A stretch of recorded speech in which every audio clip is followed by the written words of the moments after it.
예, 오늘은 하이델베르크 신조 제65문 성례에 관한 첫 번째 시간입니다. 오늘 본문 보시죠. 베드로전서 1장 20절.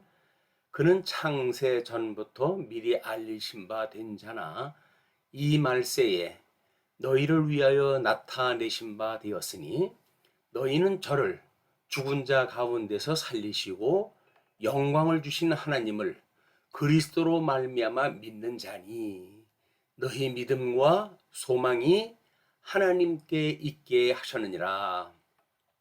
너희가 진리를 순종함으로 너희 영혼을 깨끗하게 하여 거짓이 없이 형제를 사랑하기에 이르렀으니 마음으로 뜨겁게 피차 사랑하라.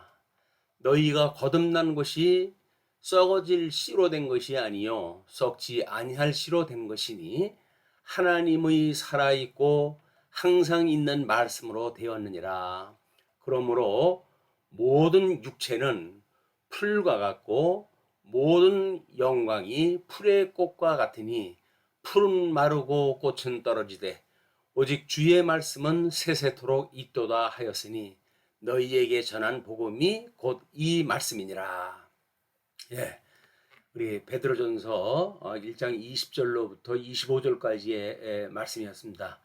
지난 시간에 제63은 그렇다면 사람들은 선한 일을 행하는데 무관심해지고 삶을 악하게 살지 않겠습니까?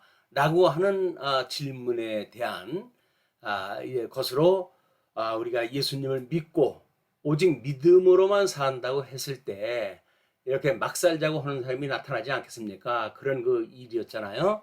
근데 그게 아니라고 이야기를 했죠. 물론 지금도 우리가 구원파라든지 뭐 이렇게 해서 복음을 싸구려 복음으로 만드는 이단들이 등장을 하고 하지만은 자, 우리 주님의 몸된 교회에 어떻게 우리가 복음을 공유하고 믿음으로 또 그것이 가능하고 그렇다면 그 믿음은 어디서 오는지 그거를 오늘 밝히는 내용이에요.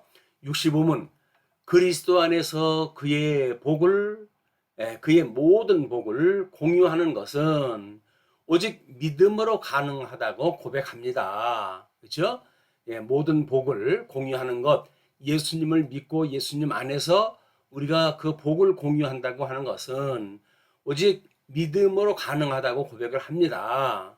그래서 지난 시간에는 그게 아니라고 이야기를 했는데 그렇다면 그 믿음은 어디서 오는 겁니까? 라고는 질문을 다 하는 거예요. 그 믿음의 출처가 확실하다고 했을 때 우리는 이런 무익한 질문에서부터 자유를 얻을 수가 있는 거겠죠. 그래서 성령께서 거룩한 복음의 설교를 통하여 우리 마음에 믿음을 창조하시며 이 믿음의 믿음을 창조한다는 그 이야기는 우리가 비참에 대한 이런 그 이야기를 할 때 우리 인간의 마음이 어떤지에 대한 구조를 살펴봤잖아요. 구조에 의한 그 마음에 믿음을 창조하신다고 이렇게 이야기를 합니다. 믿음을 창조하신다는 이야기는 섭리사역상 에덴에서 행위 언약과 은혜 언약을 통해 가지고 하나님이 언약대로 이루심을 통해 하는 그 믿음을 이제 창조하시는 것처럼 우리 마음에도 죽었던 우리를 살리셔서 그죠? 그러면 중생한 이성을 통해 가지고 하나님에 대한 말씀을 깨닫게 되어지고 그래서 그 믿음을 창조하시며 거룩한 성례를 사용하시어 거룩한 성례라고 하는 그 이야기는 지금 우리들이 하는 세례와 성찬이라고 하는 두 가지 예식이에요. 그것을 하시어서 그 믿음을 확증하십니다. 라고 하는 그 이야기거든요. 물론 이제 56문, 57문, 58문에 거쳐가지고 이 성례에 대한 구체적으로 설명을 할 거예요. 자, 그러면 다시 한번 고린도전서 2장 10절 말씀 이유를 한번 보지요. 오직 하나님이 성령으로 이것을 우리에게 보이셨으니 성령은 모든 것, 곧 하나님의 깊은 것이라도 통달하시느니라. 사람의 사정을 사람의 속에 있는 영 외에는 누가 알리요? 이와 같이 하나님의 사정도 하나님의 영 외에는 아무도 알지 못하느니라. 우리가 세상의 영을 받지 아니하고 오직 하나님께로 온 영을 받았으니 이는 우리로 하여금 하나님께서 우리에게 은혜로 주신 것들을 알게 하려 하심이라. 이것이 중요한 그런 그 이야기들이에요. 우리가 이것을 말하거니와 사람의 지혜에 가르친 말로 아니하고 오직 성령의 가르친 것으로 하니 신령한 이는 신령한 것으로 분별하느니라. 육에 속한 사람은 하나님의 성령의 일을 받지 아니하나니 저희에게는 미련하게 보임이요 또 깨닫지도 못하나니 이런 일은 영적으로야 분별함이니라. 우리 고린도전서 그 말씀도 잘 이제 우리가 묵상을 갖다 해가면서 이 본 의미를 깨달았으면 좋겠어요. 도대체 이 믿음이 어디서 왔고 그 믿음이 이렇게 거룩한 복음의 설교를 통해 가지고 이건 성령께서 증거하는 증인들의 이야기 아닙니까? 그걸 증거하여서 우리 마음에 믿음을 창조하신다. 우리는 믿음이 없던 자들 아니에요. 근데 우리들의 그 마음을 변화시켜서 이렇게 믿음을 창조하시고 하나님을 깨달아 알고 믿어 그리고 그를 경외하는 데까지 이르게 하시는 성령의 역사라는 이야기입니다. 자, 그러면 다시 다음번에 이 장면을 보시죠. 자, 우리는 이제 당신은 믿음으로 말미암아 그리스도와 그의 복에 참여하다 하고 있다고 봅니다. 그렇다면 이 믿음은 어디서 오는 겁니까? 그 이야기예요. 우리는 전적으로 부패되어져 있던 인생들이 하나님의 섭리 사역을 통해 가지고 은혜 언약으로 무조건적으로 선택될 뿐만 아니라 제한적인 속죄 가운데 불가항력적 은총을 맛본 사람들이란 말이에요. 이것이 하나님께로부터 말미암은 것이다. 왜? 언약은 이미 하나님께서 우리 에덴 동산에서 아담에게 하셨던 언약이기 때문에 그 언약대로 행위 언약대로 그들이 망했고 은혜 언약대로 다시 이렇게 구속함을 받는 이런 그 내용으로 소개가 되어지고 있기 때문이에요. 이것을 우리가 믿어진다고 한다면 말씀을 통해서 믿어진다고 한다면 끊임없이 그 말씀으로 기도를 갖다 우리가 해야 되겠죠. 그를 히브리서 기자는 이렇게 이야기를 합니다. 믿음의 주요 또 온전케 하시는 이인 예수를 바라보자. 저는 그 앞에 있는 즐거움을 위하여 십자가를 참모사 부끄러움을 개의치 아니하시더니 하나님 보좌 우편에 앉아 계시니라. 하나님은 이 말씀대로 언약하신 대로 그걸 이루셔서 지금 하나님 보좌 우편에 앉아 계시다는 거죠. 그래서 우리가 언약의 주권성은 이 언약을 통해 가지고 우리가 믿게 되어지는 거니까 행위 언약이든 은혜 언약이든 이것이 언약의 주권성은 기도의 대상을 지시하고 이게 우리가 하늘에 계신 하나님 아버지시여라고 이야기를 하잖아요. 또 언약의 은혜성은 기도의 동기를 유발하며 왜 우리가 기도를 갖다 해야 되는지 그 동기를 갖다 유발한다는 거예요. 우리의 본문 12장 2절 읽었던 것처럼 이거지. 이 히브리서의 기자의 이야기죠. 믿음의 주요 온전케 한 예수를 바라보자. 강론을 통해 가지고 우리는 뭘 들었어요? 예수님에 대해서 이야기를 들었었는데 그 예수님은 그 앞에 있는 즐거움을 위하여 십자가를 참으사 부끄러움을 개의치 아니하셨다. 기꺼이 죽는 데까지 순종하셨다는 거 아닙니까? 그렇게 하셨으므로 그 이야기예요. 그래서 그 예수님을 인하여 이제 그 성취되어진 것으로 지금 하나님 보좌 우편에까지 계신 것을 우리가 믿게 되었으니 강론에서는 끊임없이 이것이 설교가 돼야 되는 거야. 우리 예수님은 언약대로 아버지께 죽기까지 충성을 하셨고 그 부끄러움을 참았기 때문에 끝내 부활의 영광에 참여하게 되어지고 승천하셔서 지금 하나님 보좌 우편에서 대주제로 살아가신다고 하는 것이 말씀의 핵심이거든요. 이걸 통해 가지고 우리가 하나님 앞에 기도의 동기를 유발한다는 거예요.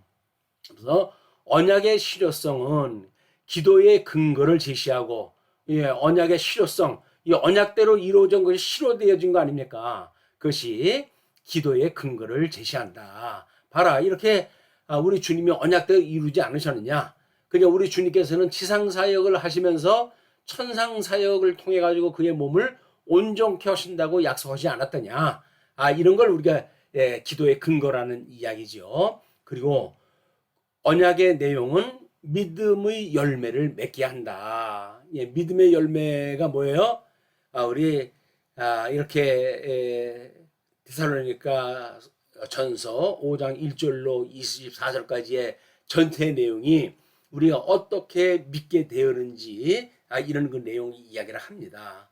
그러니까 우리 주는 그리스도시요 살아계신 하나님의 아들입니다 라고 하는 복음을 듣게 되어졌을 때 그런 복음을 인하여서 믿음이 강화가 되어지고 뿐만 아니라 그런 성령의 열매를 우리 주님을 믿는 그 믿음으로 해가지고 지체인 우리들이 온전케 그 몸이 되어지어 가는 것을 믿는 것, 이것이 이렇게 은혜 언약을 인하여서 우리가 성장해가는 모습이란 말이야. 이것이 증인의 실천 신학이기도 한 겁니다. 예수님을 믿는다고 하면서 증인의 사역을 감당하지 못하는 사람들은 이런 하나님의 창조 사역이 무엇인지 또는 이렇게 섭리 사역이신지를 모르고 복음의 내용을 모르기 때문에 우리 복음서에서 예수님이 오셨던 그 예수님에 대한 이야기를 그냥 우리들하고 아무 상관없이 믿어드리는 것처럼 생각을 하는데 그렇지는 않습니다. 예수님으로 인해서 성령 하나님으로 인해 가지고 우리는 그 예수님을 믿게 되어지고 예수님의 그런 그 믿음을 통해 가지고 우리 하나님을 믿게 되어지는 것이다. 그 이야기예요. 자, 그러면 이렇게 우리 마감을 합니다. 하늘에 계신 우리 아버지요, 모든 걸 다 작정하시고 예정하셨던 하나님이에요. 이름이 거룩히 여김을 받으시오며 나라가 임하시오며, 이것이 천지 창조 사역을 갖다 했던 그 하나님이시니까 그 창조를 통해 가지고 드러냈던 영광, 그것이 하나님의 이름이 거룩히 여김을 받으시는 거지요. 전부 구별하자, 분별하다라고 하는 것이 거룩이라고 이야기를 하지 않았습니까? 그러니까 빛과 어둠을 나누시고 윗물과 아랫물을 나누시고 이런 거는 전부 하나님의 이름을 거룩히 여김을 받으신 사역이었던 거예요. 그리고 나라가 임하시오며, 좀 천국은 완성이 되어졌지만 섭리 사역을 통해 가지고 아직 온 게 아니잖아요. 그렇기 때문에 요한계시록의 끝자락에 가게 되면 섭리 사역을 통해 가지고 하나님 나라가 내리심을 갖다 보여주시는 거예요. 그리고 뜻이 하늘에서 이루어진 것 같이 땅에서도 이루어지이다. 섭리 사역이라고 그랬죠. 이미 천지 이 창조 사역을 통해 가지고 성취했던 모든 것들이 하늘에서는 이미 이루어졌으니 천상계에서는 이루어졌으니 천하계에서도 이루어지게 해주세요. 그런 내용이에요. 그것이 행위언약과 은혜언약이라고 하는 섭리의 역사입니다. 그 섭리 역사가 말씀을 통해서 우리가 깨닫게 되어지는 일이니까 오늘 우리에게 일용할 양식을 주시옵고, 그 양식은 하나님의 말씀이라고 그랬으니까 이런 하나님의 특별한 일들을 성경에 기록하시고 계시를 갖다 하셔서 우리로 하여금 성령의 감동을 받고 믿어지게 하시는 일이니까 우리는 이 말씀을 일용할 양식으로 끊임없이 삼아야 되는 거야. 그리고 우리가 우리에게 죄의 지은 자를 사하여 준 것 같이 우리 죄를 사하여 주시옵고, 우리가 어떻게 예수님으로 인하여서 구원받았는지, 죽은 자가 이렇게 살아나게 되어졌는지 그걸 믿는 믿음으로 끊임없이 기억나게 하는 성찬을 잊으면 안 되는 거예요. 그래서 우리가 세례와 성찬이라고 하는 그 이야기는 기념입니다. 기념. 하나님의 이 복음을 깨닫게 하시는 십자가의 도를 기억나게 하시는 기념이기 때문에 성례라고 하는 것이 그렇게 중요하다, 그 이야기예요. 그리고 우리를 시험에 들게 하지 마시옵고 다만 악에서 구하시옵소서. 주님의 몸된 교회를 온전케 하시고, 그리고 음부의 권세가 무너뜨리지 못하는 교회를 세우신다고 했던 그 약속을 이루어 가시는 일이 예수 그리스도의 천상 사역이고 성령의 사역인 거야. 자, 이걸 통해서 우리는 신앙생활을 굳게 해갈 뿐만 아니라 세계관을 굳게 세워가지고 이런 신앙 고백을 갖다 하게 되어지는 겁니다. 인생의 본분을 다하는 것이 하나님을 경외하고 그의 명령을 지키는 일이라고 했는데 끊임없이 우리는 나라와 권세와 영광이 아버지께 영원히 있사옵나이다 라고는 신앙 고백을 쉼없이 하는 거야. 우리는 이렇게 말씀을 통해서 또는 우리의 삶을 통해서 성례하시는 이런 신앙생활을 통해 가지고 하나님의 나라와 또는 하나님의 그 의를 이루어가시는 권세와 또 이런 영광의 능력이 어떻게 이루어지는지를 끊임없이 확인하는 일이고 깨달아가는 일이기 때문에 이걸 고백하는 일이에요. 아버지께 영원히 싸움나이다. 우리 인간에게 있는 것도 아니고 다른 환경과 조건에 있는 것도 아니고 오직 삼위일체 하나님께만 있는 것이기 때문에 하나님이 이 뜻을 이루시고 그 영광을 받으시옵소서 그 이야기죠. 요한계시록에서 면류관을 벗어 내려놓으면서 하나님의 영광을 찬양했던 것처럼 우리의 영광을 찬양하는 우리의 신앙생활이 되어졌으면 좋겠습니다. 자, 그러면 이렇게 끝을 맺지요.